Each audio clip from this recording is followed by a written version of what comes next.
formule qui est différente de la Les formule éco-habitats. qu'on a pu connaître à certains moments des communautés, par exemple 70 Je cartes, prends à certains la moments, conférence etc., en l'histoire, route. où il y avait tout le monde qui Et voulait se vous rejoindre. allez Mais on pouvoir peut suivre envisager le aussi fil. des habitats participatifs où les gens se rassemblent. Hein. La formule d'habitat participatif, c'est une formule qui est générique. Et à partir de là, on peut avoir toutes les formules possibles. Alors, quelle formule, par exemple? Eh bien, ça peut être un simple éco-voisinage. Ça va commencer par là. C'est-à-dire que c'est juste des personnes qui disent « Ok, je vais acheter ma maison avec d'autres et nous allons partager déjà le prix du terrain. » C'est déjà une économie. Et quand on sait que le vrai premier problème financier, c'est justement acquérir le terrain, eh bien, ça veut dire que c'est déjà en soi une bonne réponse pour démarrer une forme d'habitat nouvelle. Et un vivre ensemble déjà plus économique dans le système où on est. C'est déjà quelque chose. D'autre part, il y a déjà un esprit aussi. Parce que quand on parle d'éco-habitat, il y a éco devant. Ça veut dire qu'on fait cette démarche d'être écologique. Et on se rattend de cette idée-là. Et je vous dirai après encore quels sont les points essentiels sur lesquels, généralement, on se retrouve tous à exposer de la même manière l'esprit qui anime l'habitat participatif, écolieu, éco-village, etc. Petit lieu donc avec des espaces. Alors, un premier exemple, je disais c'est le simple éco-voisinage, mais on peut très bien imaginer que ce soit un peu plus que ça, et que sur un endroit qui a été acheté ensemble, on puisse non seulement chacun vivre dans sa maison, mais peut-être se retrouver, avoir des espaces communs, peut-être avoir même un jardin potager. Voilà, ça commence déjà à être quelque chose qui ajoute un plus au simple habitat. Donc on peut parler d'habitat participatif, mais déjà avec quelques activités. Ça peut être ça. Quelques partages. Peut-être pas aussi, hein, mais bon. Peut-être pas, c'était la première formule. Ensuite, une autre formule, ça peut être l'éco-hameau. Là, on arrive, l'éco-hameau, l'éco-quartier dans une ville. Là, on arrive à une formule qui est encore plus structurée, où on va avoir eh bien, une formule juridique qui va permettre d'avoir des échanges, peut-être des activités, très certainement des activités. Et puis, ça peut être aussi une SCIC, par exemple, une SCOP, qui vont se monter pour animer ces activités. Et tout ça, ça va être de la gestion. Et ça va être donc un business plan au départ, comme le disait Baptiste tout à l'heure. Ça peut être effectivement une façon de s'organiser qui permet de voir encore plus loin cette formule-là. Et puis ensuite, il y a, on peut dire, pour terminer, pour faire large, il y a l'éco-village. L'éco-village, c'est un habitat participatif avec un grand nombre de personnes cette fois. Et cet habitat participatif-là, eh bien, il va réunir non seulement des personnes sur l'idée de vivre ensemble, mais aussi d'avoir des activités, une dynamique ensemble, et peut-être des échanges avec d'autres écolieux, d'autres écovillages dans le monde. Vous savez qu'il y a aussi un réseau mondial des écovillages, ce qui veut dire, qui s'appelle le GEN, le Global Eco-Village Network. Et donc ce réseau mondial des écovillages, eh bien, tout simplement, il est en mesure de pouvoir offrir un réseau mondial très structuré et aussi très abondant. Il faut savoir qu'il y a énormément d'écovillages dans le monde. Nous en France, ça se compte sur les doigts de peut-être d'une ou deux mains, mais je parle d'écovillages. Hein.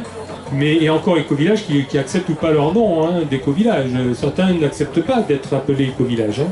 Des groupes, des habitats participatifs qui ne revendiquent ni l'étiquette d'habitat participatif ni d'écovillage. Je pense à Longomaille par exemple. Excusez-moi, mais vous pouvez juste faire un rappel sur ce qu'est un éco-village? Oui, donc un écovillage, c'est encore une fois un village qui se veut écologique, et donc c'est un ensemble de personnes qui se sont réunies, qui sont chacune propriétaires de leur habitat sur un terrain qui appartient à tout le monde. Chacun possède en propre sa propre maison, et le terrain appartient à tout le monde. Et aussi un éco-village, comme je le disais, c'est un lieu dans lequel il va y avoir une dynamique commune, et il va y avoir des activités. Il peut y avoir aussi, en général c'est le cas, une caractéristique globale pour cet éco-village-là. Ça peut être un éco-village avec une tendance, par exemple, purement écologique, ça peut être une tendance artistique, ça peut être une tendance davantage artisanale, ça peut être une tendance spirituelle, ça peut être une tendance d'agriculture intensive à l'échelle écologique et bien sûr tel qu'on peut le faire avec production d'AMAP, etc. Etc. Donc chaque éco-village va avoir sa facette principale et puis va pouvoir aussi offrir des services, des caractéristiques uniques quelque part. chaque éco-village est unique. Il peut y avoir des tailles aussi d'éco-villages très différentes. Ça peut être un éco-village comme par exemple l'écolieu de Torri Superiore, pas loin de chez nous, à côté d'Antimille, où ils ne sont qu'une trentaine, quelque chose comme ça je crois. Et puis beaucoup plus, on peut voir plus loin en Italie par exemple, parce que je prends des exemples de vrais éco-villages, chez nous il y en a pas tellement comme ça. Donc en Italie, au nord de Turin, il y a Damanhur par exemple, ça c'est un exemple d'éco-village spirituel, ils sont quand même plus d'un millier. Et donc, ils ont avec eux des gens à l'extérieur qui sont en relation avec eux. Comme on disait tout à l'heure, je ne sais plus avec qui, où on a effectivement la possibilité d'avoir des échanges. L'éco-village, c'est une structure d'accueil, c'est une structure qui offre un dynamisme. Et donc, et qui permet justement d'avoir des possibilités assez uniques de service en fonction de ce qu'elle a prévu de pouvoir donner. Donc, est-ce que j'ai répondu à votre question? Oui, alors ça veut dire que tous les gens de ce village sont vraiment en accord sur le plan écologique, ils ont tous une même charte. Alors, il faut savoir que, c'est ce que je vais dire après, peut-être que je peux y venir. Tout de suite, je vous donne la réponse clé, c'est la vision. Ils ont tous une vision partagée. C'est-à-dire que d'abord, il va falloir s'entendre sur une vision pour créer un écolieu.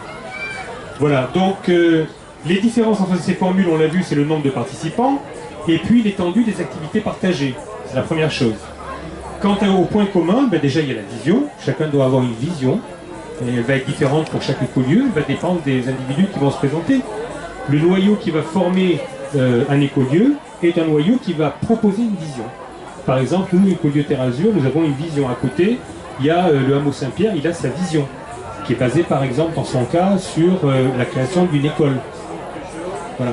Donc on a comme ça chacun sa vision, et vous pourrez d'ailleurs à 16h15, c'est ça? Donc dans pas longtemps, vous allez pouvoir assister, si vous restez, à la présentation de chaque projet. Il y a plusieurs projets ici qui existent actuellement dans le 06 et qui sont là aujourd'hui.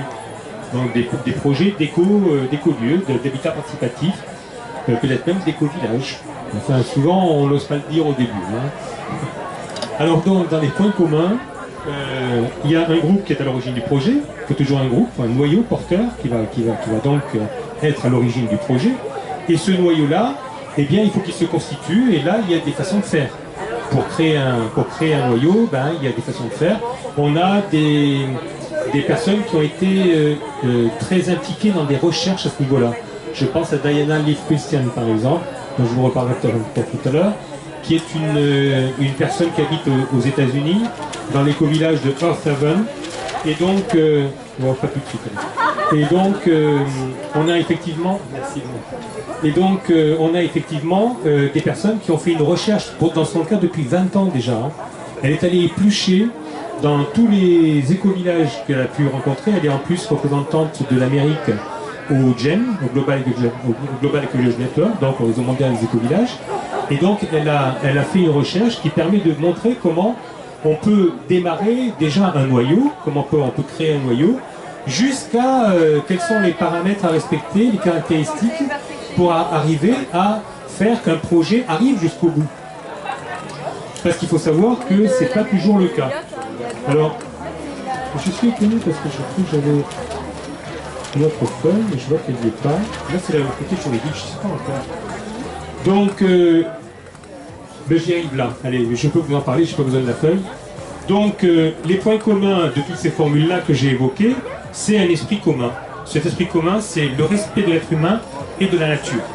Et ça, c'est les deux mots-clés qu'on a systématiquement dans un écolieu, un éco-village, un habitat participatif. Surtout si on a des activités ensemble. Et donc, que veut dire un esprit? On dit des grands mots, le respect de l'être humain, le respect de la nature, ça veut dire quoi? En deux mots, sans faire trop long, puisque j'ai pas beaucoup de temps là, mais le respect de l'être humain, déjà, ça passe par des prises de décision dans un groupe qui soient respectueuses de chacun. Ça veut dire aussi qu'on va mettre en place une gouvernance participative qui, là aussi, dépasse de loin ce qu'on peut connaître habituellement dans une société. C'est-à-dire que tout le monde est respecté et c'est organisé de telle sorte que même quelqu'un qui est effacé dans sa vie puisse tout à fait prendre position parce qu'on le lui demande quelque part. On vient solliciter ça. Et donc, respect de l'être humain, par exemple la sociocratie, est une méthode de gouvernance et de prise de décision participative, qui est une méthode qui permet justement d'assumer cette démocratie réelle. Voilà. C'est même plus que de la démocratie, parce que la démocratie, c'est voter à la majorité, alors que nous, dans le cas de la sociocratie, on vote au consentement, c'est-à-dire plus que le consensus, ça c'est une autre formule du consensus, c'est le consentement. Ça veut dire que personne ne doit être contre. Ça ne veut pas dire que tout le monde peut être pour, une petite nuance. Ça veut dire que personne ne doit être contre. Et on peut s'abstenir. Et on peut aussi avoir des clauses. Il y a des choses qui sont intéressantes, parce que, par exemple, Diana Leaf Christian, elle défend l'idée que on peut, elle est venue faire un stage chez nous, hein, donc on a eu beaucoup d'informations avec elle. On peut par exemple prévoir, je vous donne juste un exemple, hein, on peut prévoir dans un groupe, dans un écolieu existant, de prendre une décision donc au consentement, comme je l'ai dit, c'est-à-dire qu'il y a un moment où si quelqu'un est contre, ben, on va l'écouter, même s'il est seul. Et il y a historiquement dans la sociocratie, il y a des exemples où quelqu'un était seul, il a renversé tout le monde, parce qu'il avait vu quelque chose que les autres n'avaient pas vu. Et donc quand quelqu'un est seul à dire je suis contre, on lui dit pas va te faire voir, on lui dit pas ben, tant pis on prendra la décision sans toi, on lui dit ok, dis-nous pourquoi. Donc il faut qu'il dise pourquoi. Une fois qu'il a dit pourquoi, on refait un tour de table. Si tout le monde dit bah non, moi d'accord, les arguments sont beaux, mais je reste sur la vie que j'avais. Et donc on continue à vouloir la même position qu'avant. La personne qui a dit non, si elle continue à dire non toujours, ok, on ne prend pas la décision. On lui dit, puisque tu es contre, alors la prochaine fois, c'est toi qui vas venir proposer une solution que nous, on devra accepter. On ne fera pas quelqu'un qui est contre. Et donc, à cette fois-là, et aussi, autre point, il faut que tu trouves d'autres personnes avec toi du groupe pour mener cette contre-argumentation. Et tu as 3 mois pour ça, par exemple. Ça veut dire que la personne qui est contre, elle sait que ça va être du boulot pour elle. Hein. Elle sait que c'est pas juste un caprice. Hein. Elle peut pas dire non, hein, comme ça, il faut qu'elle sache que ça va l'investir. Et donc, une fois qu'elle a dit non, 3 mois après, elle revient, et puis avec d'autres, et elle dit, voilà, ben, nous, dans ce cas-là, nous, on veut proposer ça. Et là, après, si on n'arrive toujours pas à s'entendre, alors là, on passe plus au consentement. On décide dans les statuts, pour Diana par exemple, que ça va être seulement 70%. On ne revient pas au consensus total. On accepte ça qu'une majorité forte dans la décision. On ne se laisse pas bloquer de toute façon s'il y a un non. Ça, c'est des décisions qui peuvent être prises chacun dans son écolieu. On peut aussi décider de fonctionner toujours au consensus, même après qu'il y ait des normes. Et donc on peut éviter ça. C'est juste un exemple de formule possible. On peut aller de la simple démocratie à la majorité jusqu'au consensus total, ferme et définitif, avec des intermédiaires. C'est ce que je vous ai présenté, c'est l'intermédiaire de Diana Leaf Christian, qui elle, par expérience, qui habite un éco-village qui s'appelle Earth Haven, en Caroline du Nord, aux États-Unis. Elle a été confrontée à ce problème-là. Pendant 10 ans, elle a dû supporter quelqu'un qui était contre, et donc qui faisait toujours du contre, quoi. Et donc, c'est comme ça qu'ils en sont arrivés dans son éco-village, à cette formule-là, qui est un petit peu temporaire. On n'est pas là pour la sociocratie, on n'est pas là pour parler des prises de décision, mais c'est juste pour donner le respect de l'être humain. Comment on peut chacun le mettre au point dans son propre site, dans son propre écologie. Et puis, respect de la nature, ça c'est beaucoup plus facile, je vais pouvoir aller plus vite, c'est juste la dimension écologique. C'est le respect de la planète, pour commencer, mais c'est aussi l'énergie, tous les points forts que vous avez actuellement ici, qui nous entourent, et qui défendent des points de vue écologiques alternatifs, bon, arrêter avec le nucléaire, etc., et faire en sorte que et nous, avec les cohabitats, et avec par exemple une maison qui soit construite de façon bioclimatique et qui apporte aussi des solutions énergétiques, voilà, des maisons qui soient les maisons autonomes, et tout ça c'est le respect de la nature. Le respect de l'être humain derrière, hein, qui habite la nature, mais c'est aussi le respect de la nature. Voilà. Donc ça, ce sont les deux points clés pour tous ces habitats participatifs. Donc ce que je voulais dire aussi, c'est que à partir de là, aujourd'hui, on sait qu'il y a des statistiques lourdes par rapport au succès que peuvent avoir les projets d'éco-habitat, les projets d'habitat participatif. Quand on veut créer un éco-habitat, on se confronte à un certain nombre de réalités. Et l'expérience montre que beaucoup de projets n'arrivent pas jusqu'au bout. Et donc il y a eu pendant longtemps, on s'est trimballé avec des statistiques de l'ordre de 10%. 90% des projets qui échouaient, et 10% qui réussissaient. Aujourd'hui, les dernières statistiques elles montent à 30%. Donc maintenant c'est un tiers quand même. Et il y a tout un contexte favorable, mais vraiment un contexte très favorable, qui fait qu'on comprend pourquoi les statistiques s'améliorent autant. On sait aujourd'hui qu'il y a un contexte juridique qui vient d'évoluer.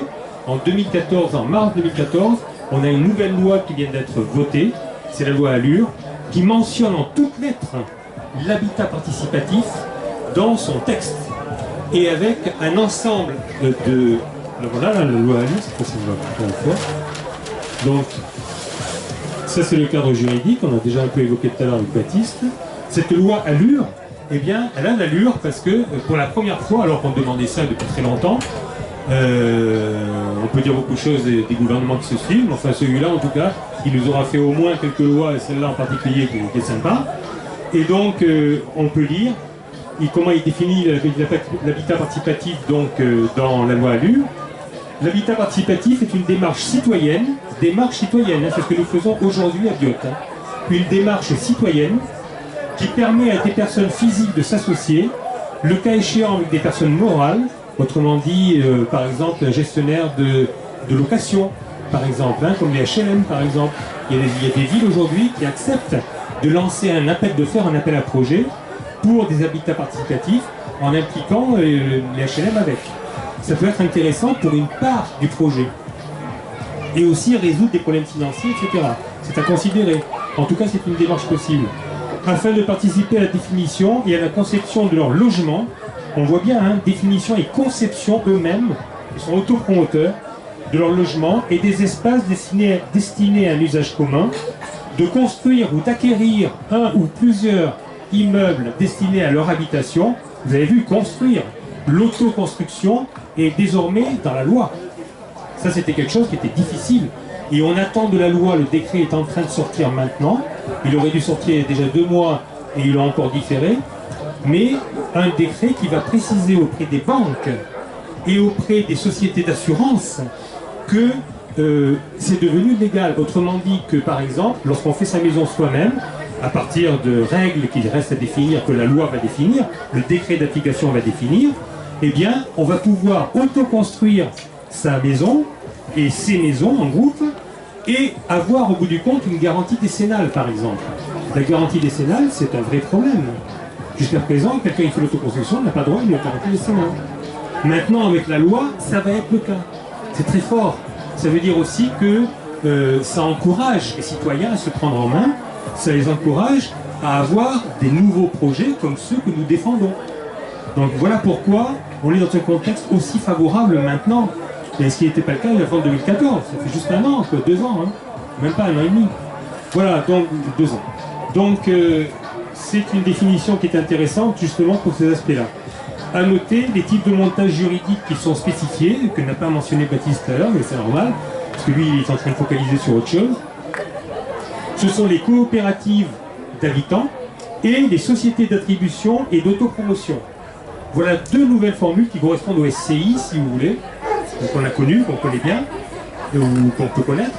Donc ces SCI, aujourd'hui, elles sont déclinées avec 2 nouvelles formes, et ces 2 nouvelles formes-là, elles sont juridiquement établies, ça veut dire qu'un notaire ne peut pas nous les refuser. Ça veut dire que là, on peut vraiment avancer sur quelque chose de solide.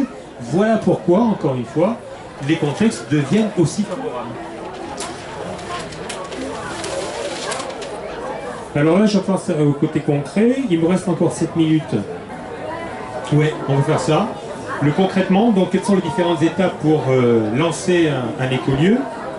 Un groupe d'abord se constitue. Une fois que le groupe s'est constitué, eh bien, il écrit sa vision et éventuellement une charte. Donc la vision, vous voyez, c'est le point clé.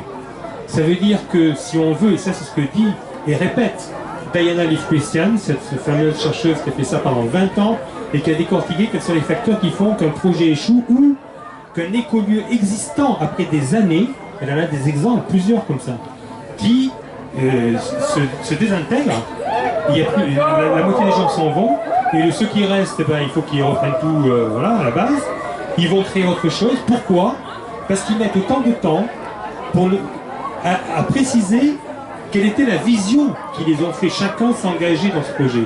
Ça veut dire que si on n'établit pas avec précision, si on ne rédige pas avec précision la vision qu'on a pour un projet, on court le risque d'arriver à compromettre tout le projet, soit tout de suite, en très peu de temps, dans les mois qui viennent, soit, et avant la réalisation du projet, soit lorsque l'écolieu est existant. Ça veut dire que cette question de vision est fondamentale.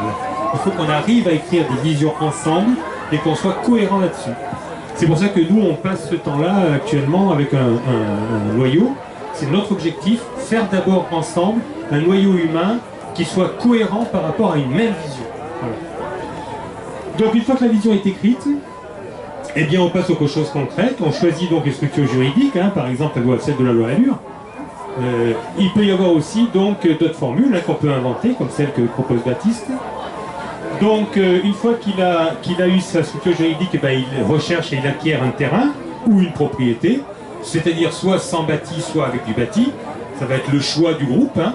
Et chaque groupe humain eh ben, a ses facettes, ses caractéristiques, ses talents, etc., etc. Et donc chacun aura des choix différents. Donc il peut acheter par exemple un terrain et décider que chacun aura son habitation avec peut-être des maisons de bulles ou autre chose. Et ça sera son truc. Et puis une autre propriété décidera, un autre groupe décidera que non, ben, ça sera une propriété, on va déjà acheter une belle bâtisse et puis on va se la partager. Pourquoi pas? C'est d'ailleurs ce que veulent faire certains ici aussi. Il développe un cahier des charges, donc il engage un architecte, pardon, et il s'entoure éventuellement de partenariats. C'est-à-dire des personnes morales, par exemple, comme la loi Allure le propose, un maire, hein, une municipalité qui peut aider pour la réalisation d'un projet, et en échange on peut lui offrir des choses. Il faut savoir qu'on peut offrir des choses à une mairie. Hein. On peut offrir du logement social par exemple, on peut aussi offrir une production agricole, on peut aussi offrir des solutions écologiques qui n'existent pas pour l'instant et que la mairie aimerait voir développer, le retraitement de l'eau par exemple, etc. etc. Et donc une fois qu'on a eu ces partenariats, eh bien, on peut aller encore plus loin. On peut avoir donc, on a un cahier des charges pour les constructions ou les rénovations, suivant les formules qui ont été choisies. Et on fait appel ensuite à un entrepreneur en bâtiment qui s'engage lui-même dans la réalisation des travaux ou bien qui décide simplement d'avoir un contrat avec les participants de l'écolieu, du projet d'écolieu, pour qu'eux-mêmes soient en autoconstruction. On trouve aujourd'hui assez facilement des bâtisseurs qui acceptent, moyennant ils se rémunèrent évidemment, hein, mais qui acceptent de jouer simplement le rôle de chef d'équipe quelque part. Ça leur évite aussi d'avoir des employés, ils gagnent voilà, mais ils sont rémunérés et ils permettent d'avoir cette touche professionnelle qui assure à la fin une décennale aussi, éventuellement. Tout ça, c'est à considérer quand on suit le parcours, donc, depuis le projet jusqu'à la réalisation.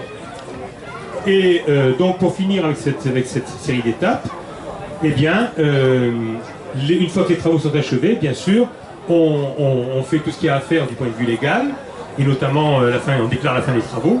Et on a aussi ben voilà, après c'est... On fait la fête, hein, on va consacrer, voilà, on arrive à la fin de notre... il nous reste 4 minutes là, moment, hein. Donc pour les 4 minutes, on arrive à la fin de ce magnifique projet, de cette magnifique aventure, hein, parce qu'il faut quand même voir le côté positif. Et vous savez, quand on va dans cette direction-là, c'est vrai que c'est pas le moindre des aspects que de pouvoir en retirer tout le bénéfice convivial, tout l'échange amical, je dirais même fraternel quelque part, qui s'ensuit, parce qu'un groupe, lorsqu'il commence à mieux se connaître, eh bien ça fait des amis quand même. Et on a envie à ce moment-là de se retrouver, c'est faire déjà du lien, c'est un ciment humain. Et c'est l'amour qui est là. Hein. Et je veux dire que c'est quand même le point clé pour toute humanité. Et ça fait partie, c'est en filigrane. C'est en filigrane dans un projet d'écolieu. Donc, pour dire aussi, et pour finir avec ça, la dimension, on la voit donc maintenant au niveau individuel, on la voit au niveau d'un groupe, on peut la voir aussi, pour finir, au niveau social. Parce qu'il faut bien voir que le réseau mondial des écovillages, par exemple, imaginons qu'il soit suffisamment étoffé demain pour constituer une majorité. Imaginons que la majorité des humains, imaginons ça, rêvons 2 minutes. Imaginons que la majorité des humains se regroupent à taille humaine, forment des groupes à taille humaine. C'est ce que nous faisons dans les éco-villages, les éco-quartiers, les éco-hameaux. Ça veut dire des groupes qui ne vont pas dépasser 150 personnes. À Damanour, près de chez nous, j'en parlais tout à l'heure, en Italie, ils disent au-delà de 150, nous on ne se connaît plus, alors on essaie, on en fait un nouveau. Ils ont beaucoup de terrain, ils en sont au 4e, je crois. Ils ont fait plusieurs 4e, je crois. Éco-hameaux comme ça, ils se regroupent, ils se laissent tous, bien sûr, mais ils sont par groupe. Voilà. Et ils fonctionnent avec des thèmes particuliers chacun. Un s'occupe de l'agriculture, l'autre s'occupe de l'accueil, l'autre, etc. Pour dire qu'il y a à ce moment-là des groupes humains. Imaginez que toute la société se regroupe à taille humaine. Dites-moi un peu, est-ce qu'il y aura encore des SDF? Ça peut exister. Dans un groupe à taille humaine, quand quelqu'un bat de l'aile, il a lancé une entreprise et que ça ne va plus, tout le monde est là pour voir qu'est-ce qui se passe. Lui-même, il pourra trouver des solutions alternatives. Lui-même, il pourra dire j'en ai marre de ce truc. Il y a un qui va dire ça fait longtemps que j'avais envie de le faire, ton truc, moi je vais le prendre. Etc. Etc. Il y a plein de solutions qui arrivent parce qu'on se connaît et qu'on ne laisse pas quelqu'un à la dérive. Ça n'existe pas, ça, quelqu'un à la dérive quand on est amis. Et on le sait qu'il y a ce problème. Alors que dans la société aujourd'hui, on ne le sait pas. Quelqu'un perd pied, on ne le sait pas. Voilà, donc il n'y a pas de SDF dans un éco-village, il ne peut pas y avoir de SDF, par définition. Mais aussi plein d'autres problèmes qui sont résolus au niveau social. Tous les problèmes, je dirais, tous les problèmes. Regardons, je vous assure, si on réfléchit, tous les problèmes de notre société aujourd'hui, si on était simplement avec des groupes à taille humaine partageant un esprit de respect d'être humain et de la nature, si on met ces deux conditions-là, tous les problèmes de la société sont résolus. Par exemple, concrètement, une mère célibataire qui rame de son côté, parce qu'elle n'a pas les moyens financiers, parce que ses enfants n'ont pas l'autre parent. Dans un éco-village, qu'est-ce qui va se passer? Elle aura des parents de substitution pour les enfants. Les amis d'à côté, ça va être le père qui n'a pas, il va le trouver chez le voisin d'à côté. Donc des solutions comme ça.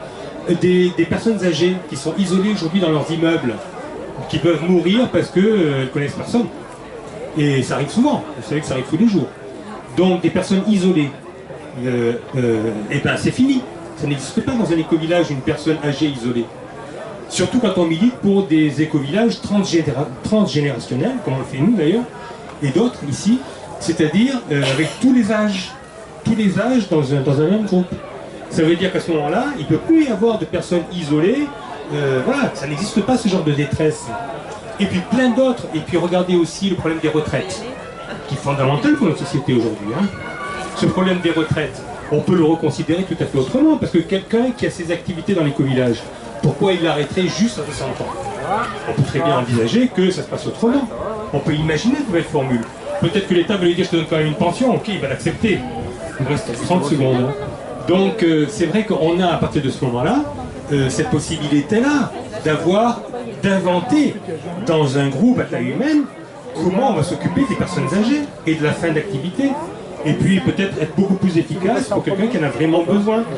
Parce qu'il a une santé qui ne lui permet plus, alors qu'il a rendu de bons services dans sa vie, il n'a plus la santé qu'il faut, et voilà, on peut l'aider. Donc tout ça, ce sont... Et puis on peut créer une école, puis on peut créer une université à la limite. C'est le cas d'Amanou. Voilà, écoutez, toutes ces possibilités sociales, c'est ce qui fait le rêve aujourd'hui des écolieux aussi, et des écovillages, et de tout habitat participatif. Voilà.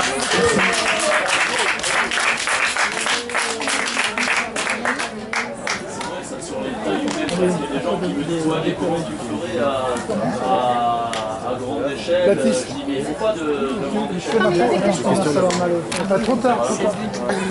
Oui, si vous savez toutes les questions que vous avez, gardez-les si vous êtes encore là après, parce que tout de suite, on commence à présenter tous les projets d'écolieux justement du 06, et donc il y aura un temps pour vous exprimer. Là, je n'ai pas eu pour les questions, mais s'il vous plaît, si vous restez, les questions gardez-les et on y répondra en même temps. Bonjour. Alors là, nous allons passer donc à une présentation des projets d'écolieux ou d'écovillages sur les Alpes-Maritimes. Donc, ce sont des projets en émergence plus ou moins avancés. Et donc, on va passer 5 minutes chacun pour vous les présenter. Donc je laisse la parole à Baptiste pour 5 minutes. Bonjour à toutes, à tous aussi, Tommy qui est là. Donc moi je vais vous parler d'Alterazur, c'est marqué sur ma carte. Si vous voulez après en savoir un petit peu plus après ces 5 minutes, vous pouvez nous voir juste en face sur le stand. Alterazur, c'est une association qui a vu le jour en janvier 2016, donc qui est vraiment toute récente, qui a 4 mois maintenant. On compte une dizaine de membres actifs dans le noyau, d'accord. On a un petit peu de tout par rapport aux compétences dont on va avoir besoin. Alors qu'est-ce qu'on va faire exactement? On va créer 2 écolieux. Ça y est, vous êtes au fait de ce que c'est un écolieu maintenant, c'est bon? On va créer 2 écolieux dans le 06.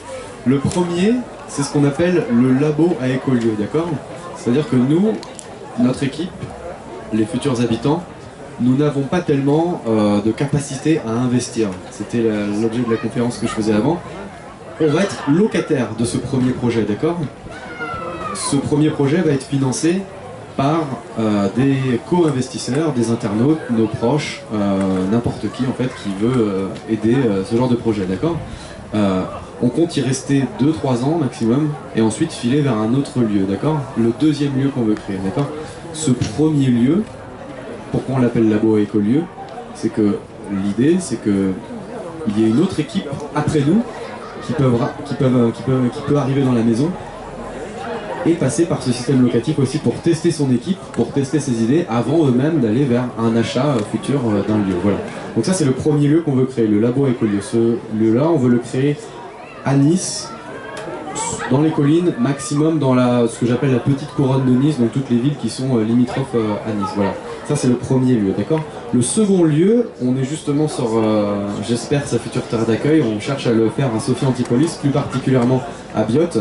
Là on va faire tout en plus gros, d'accord? On va vraiment, et on en sera propriétaire de ce projet. L'idée, ça va être d'accueillir une trentaine de foyers. Donc là, c'est vraiment beaucoup plus gros qu'une simple maison, d'accord? Une trentaine de foyers.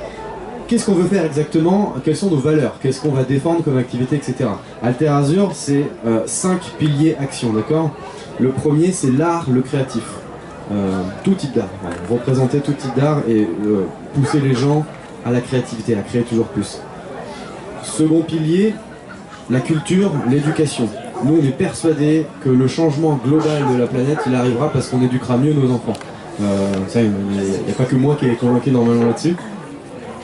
Ça passe aussi par l'éducation populaire des adultes qui vont plus à l'école, a priori, ça passe aussi par l'éducation populaire. Donc on aura chez nous des conférences, par exemple, pour parler un peu de ce qu'on appelle le nouveau monde. Le troisième pilier, c'est ce qu'on appelle la santé bien-être. Santé bien-être, on y inclut fabriquer sa propre énergie verte, fabriquer sa propre nourriture et s'occuper de soi, s'occuper de son corps, se soigner au niveau énergétique, aller vers autre chose que la médecine classique allopathique, hein, essayer de se soigner autrement justement. Qu'est-ce que j'oublie? La technologie, le quatrième point, la technologie. Alors ça peut paraître un gros mot pour pas mal d'écolieux qui se veulent vers. Nous on est persuadés que c'est l'enjeu de demain. Cette technologie-là, ce high-tech, ces recherches, elles doivent être financées dans le sens du bien commun, d'accord? Si toute cette technologie-là appartient à des domaines privés comme Google, etc., c'est extrêmement dangereux pour nous puisque c'est des intérêts privés de société et c'est pas l'intérêt du peuple, voilà. C'est pour ça qu'on veut faire de la technologie chez nous. Le cinquième pilier, c'est le tourisme. On aura une grosse activité touristique parce qu'on considère que si les 4 fonctionnent bien, bah, tout ce qu'on a envie de faire, c'est d'accueillir des gens sur nos lieux, voilà. Donc voilà pourquoi on parle du tourisme. Je sais pas si ça fait 5 minutes, à peu près que je parle. J'ai encore 1 minute, voilà. Bon. Après ces 5 piliers actions, je peux vous présenter nos 4 valeurs très rapidement, qui sont donc le festif. Le festif pour nous, ça part de la joie de vivre intérieure.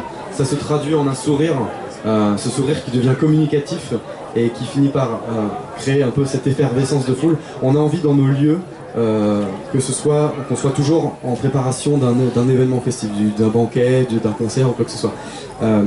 L'ouverture inconditionnelle. Chez nous, il n'y a pas de dogme. Il y a certains projets qui se disent « nous, on est des véganes, nous, on ne fume pas, nous, on ne boit pas de bière ou quoi que ce soit ». Chez nous, on peut croire en Dieu ou pas, on peut boire de la bière ou pas, il n'y a pas de dogme comme ça, on n'impose rien à personne. le 0.5, ce que j'appelle le 0.5, c'est un peu lié à la technologie, c'est l'inverse de la machine. La machine, c'est binaire, un ordinateur, c'est du 0, c'est du 1, c'est aussi la radicalité quelque part. Oui, je vais couper. Voilà, on essaye d'être dans le consensus, dans le consentement, d'être à peu près au milieu, d'être pas radical justement. Et donc la quatrième valeur, c'est le pas en avant, le fait de ne pas avoir peur de l'inconnu, de s'ouvrir à l'autre, et aussi d'entreprendre. Si on sait comment faire, si on sait pourquoi on veut le faire, autant le faire maintenant, autant ne pas attendre. C'est ce qui nous caractérise, on essaye d'aller vite dans nos actions. Voilà, c'était Alter Azure, je vais laisser la place aux autres. Merci. Bravo.